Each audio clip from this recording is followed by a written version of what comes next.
Tolerance and apathy are the last virtues of a dying society. This is a quote that I had often heard that was attributed to Aristotle. However, little did I know that there is an online debate that contends with this quote. In fact, there are leftists out there who claim that Aristotle never even said this, and in fact that racists use it and had fabricated it and attributed it to Aristotle himself. Honestly, I'm unsure if Aristotle actually said it. According to these leftists, and a guy by the name of, I believe his name was Gregory Sadler, he's a PhD, he's into philosophy. According to him, this quote was originally said by this evangelical pastor who went by the name of James Kennedy. Now, hold on a second, let me let my dog out here. But to be honest, it doesn't really matter to me if he said it or not, or whoever said it. Doesn't really matter, because it's a valid statement. Tolerance and apathy and acceptance is why we find our people in the current state that they're in, and our society and our civilization. Tolerance and acceptance.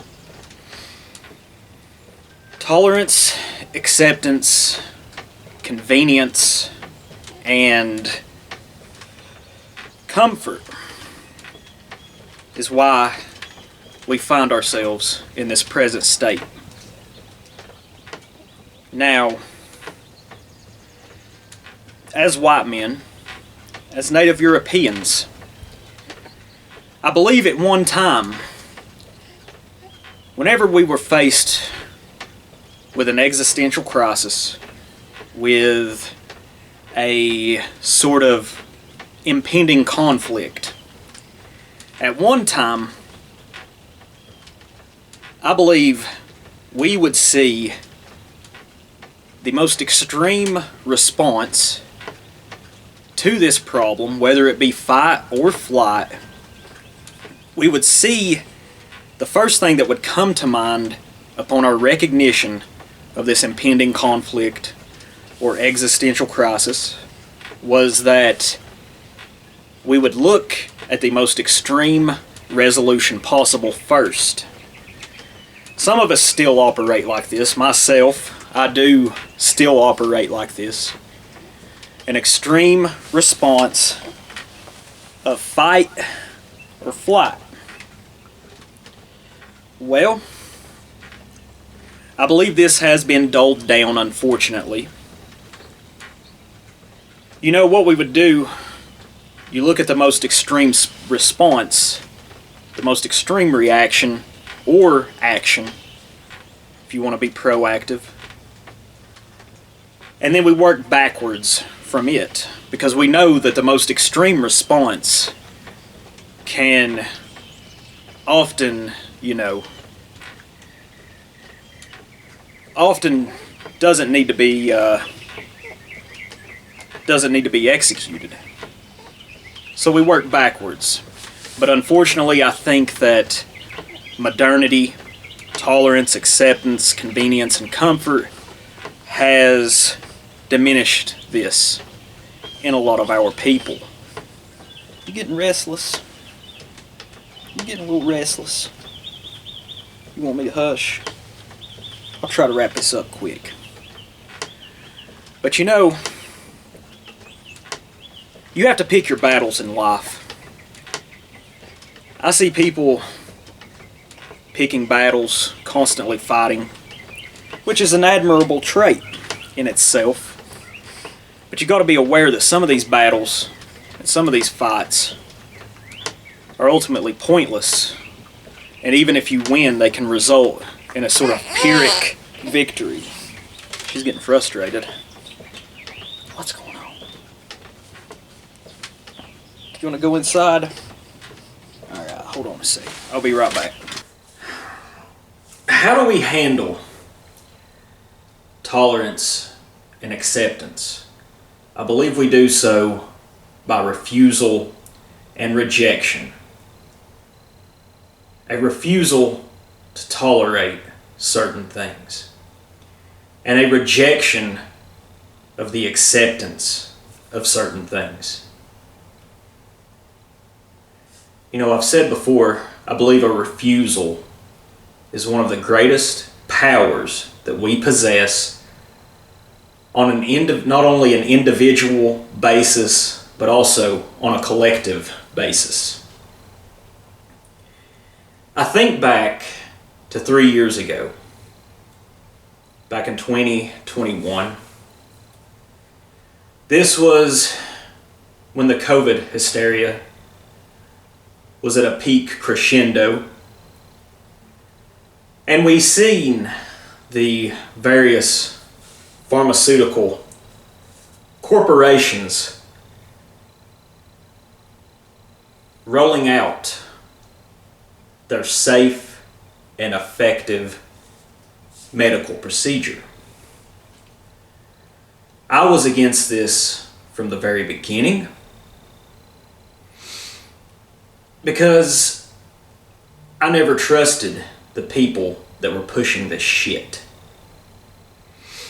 In my line of work, I wasn't all that concerned about the possibility of the corporation that we're contracted to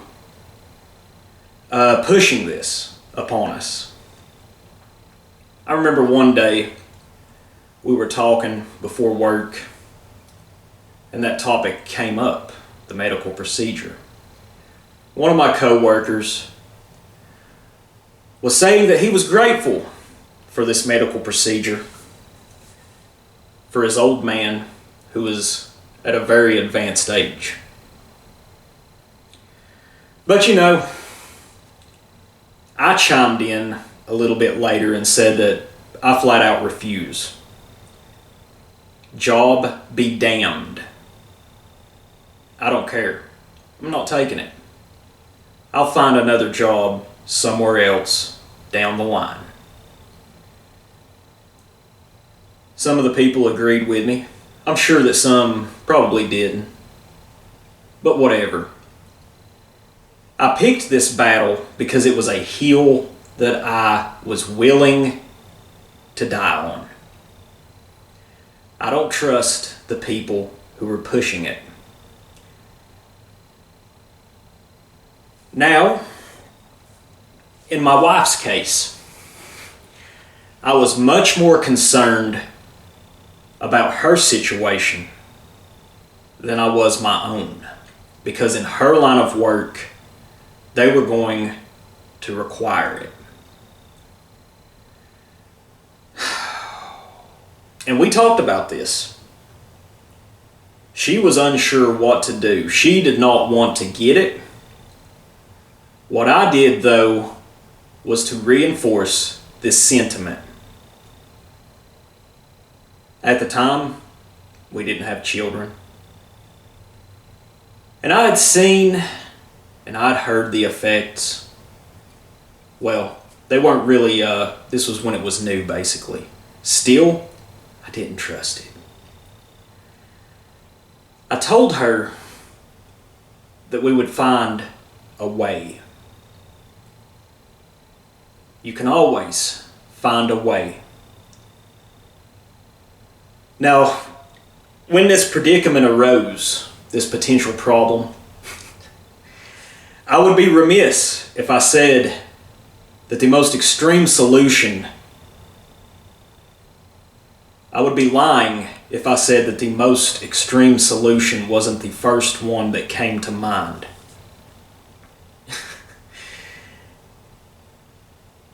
She wasn't getting the vaccine, and you know, She makes more money than I do per year.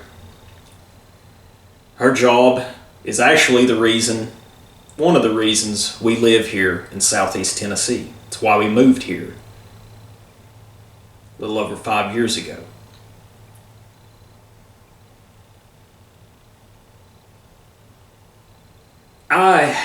The most extreme solution was we want her to keep the job, to keep her position, but we don't want her to have to take the medical procedure.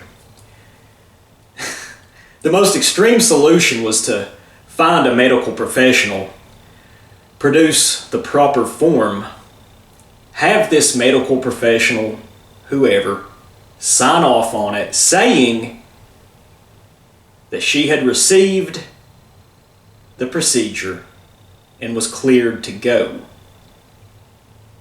Whether this be, as in The Godfather, making an offer they can't refuse, or bribery, whatever. Yes, this is illegal, but I didn't care. And if all of this failed, there was always the option, I told her, that I would burn our world down to prevent her from having this done. And what do I mean by that? Well, I guess we're both going to be unemployed. This house back on the market. We'd probably have to move back up in the holler, back home, which is where we want to be here in the future anyway. But I was willing to go this far to prevent these things from happening. And she reluctantly agreed.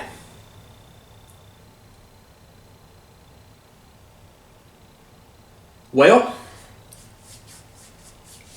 in her profession, they wanted all the people in her department. I guess there's 50 to 60 people in her department. All but 3 of them received the procedure. This is back in 2021. All but 3. And it was my wife and 2 other young women that she works with. My wife went the route of the religious exemption. She got the forms, she filled them out, and she wrote why she was going to claim a religious exemption. And it worked. There was something looking out for us there, you could say. The gods, God, the Creator. There was some sort of divinity that did us a favor there, you could say. She also helped those other 2 young ladies with what to say, with what to fill out, with what to write. And it worked for them.